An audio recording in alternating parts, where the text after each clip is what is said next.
Être élu, c'est une responsabilité. Être élu, ce n'est pas une profession. Être élu, c'est se mettre au service des autres. Pour cela, je demande à Dominique Bière de venir. Et je vous demande de l'applaudir bien fort.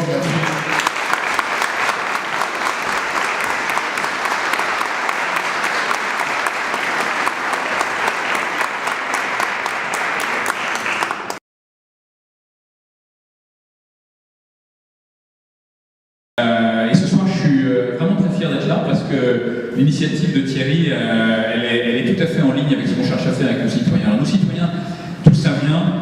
Déjà, quel est un petit peu mon parcours, outre le fait que je suis sous-marin. Moi, je suis surtout un entrepreneur. Je suis lyonnais au départ.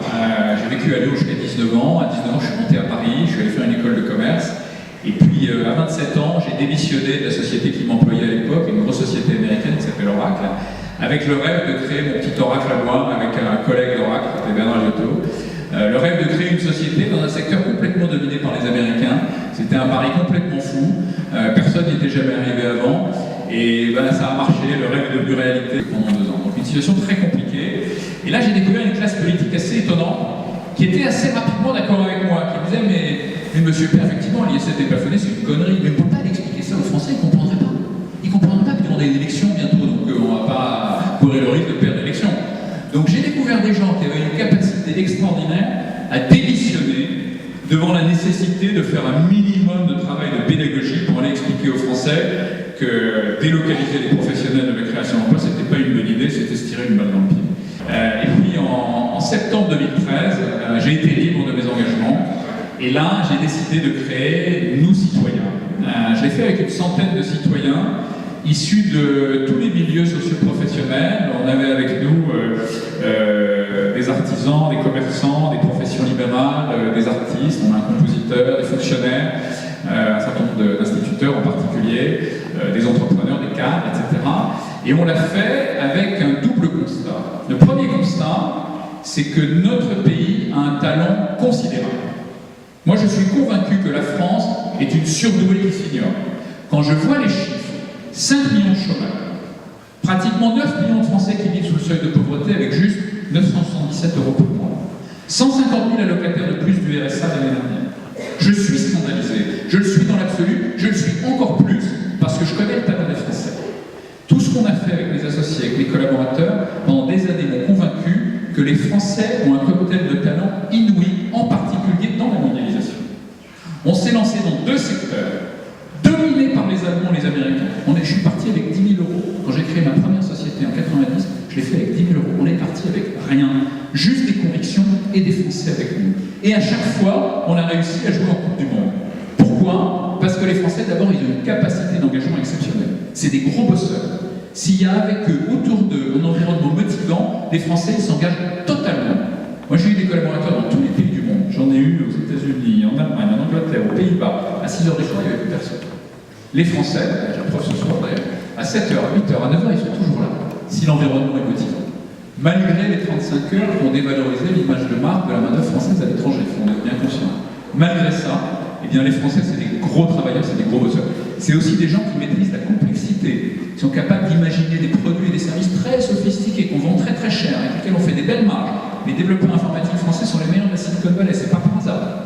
Et puis les Français, ils ont une créativité qui est exceptionnelle, qui est connue dans le monde artistique, mais qui est vraie aussi dans le monde industriel. On est capable d'imaginer des solutions bien avant tout le monde. Et quand on les met en œuvre, on est capable d'être meilleur que tout le monde. On a une vraie tradition dans ce domaine-là. On oublie trop souvent que la France a co-inventé l'aviation, que la France a inventé le cinéma, je le connais bien en tant que Lyonnais, on a encore ce souvenir à Lyon des Frères Lumière, qu'on a inventé la photographie. On a une vraie capacité à imaginer des solutions bien avant tout le monde. Donc on peut connaître à nouveau le plein emploi si on libère les verrous qui verrouillent aujourd'hui, qui empêchent la création d'emplois en France. Et puis en plus, on a la chance d'avoir en héritage la marque France. Et quand on vit à La Rochelle, on la voit tous les jours, la marque France. J'ai encore vu le vieux port tout à l'heure sous le soleil. Ça fait rêver le monde entier. Un monde entier qui aujourd'hui a les moyens de se payer en plus un morceau de France, un produit ou un service français. Il y a des classes moyennes qui émergent un peu partout dans le monde, au Brésil, en Chine et en Russie. C'est pas le moment de dire au reste du monde, comme certains qu'on ne les aime pas, un monde qui nous aime et qui veut s'acheter un morceau de France. Donc je pense qu'on a absolument tout pour connaître à nouveau le plein emploi. Le problème,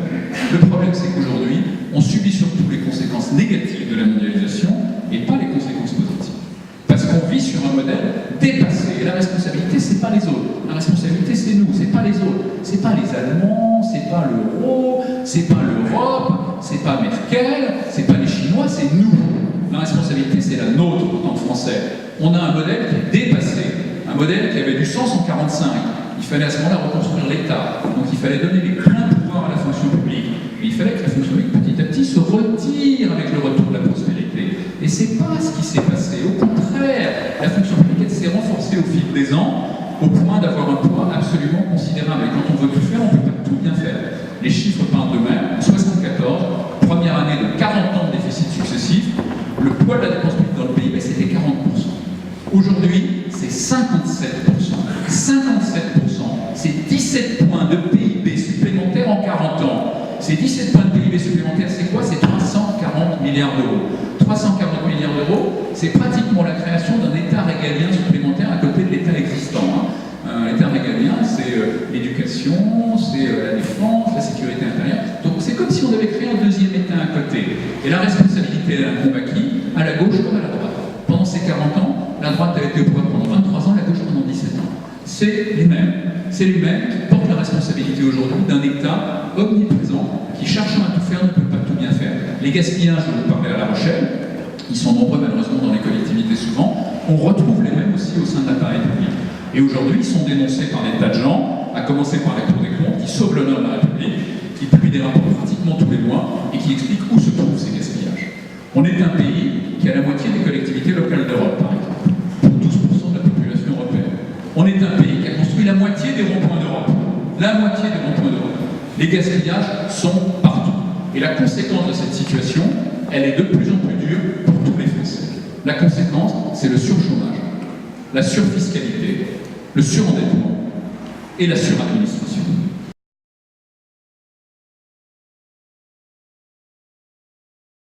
Moi, je rencontre des artisans qui me disent « Moi, j'aurais de l'activité, j'aurais du taf pour recruter un compagnon de plus, mais je ne le fais pas parce que l'État va prendre 65% de ce que je gagne. » Des avocats qui me disent la même chose « Je pourrais recruter un junior, mais je ne le fais pas, l'État va tout prendre. » Donc des gens qui baissent les bras. Et cette surfiscalité, elle ne suffit pas. Malgré les impôts parmi les plus élevés au monde, on doit encore s'endetter à des niveaux considérables. On emprunte chaque année 170 milliards d'euros. 700 millions d'euros par jour. 170 milliards d'euros, c'est pratiquement 2 fois le budget de l'éducation. Pourquoi faire? Pas pour laisser à nos enfants des ponts, des autoroutes, des TGV. Non, pour boucler la paye des fonctionnaires et pour financer les transferts sociaux. C'est une gigantesque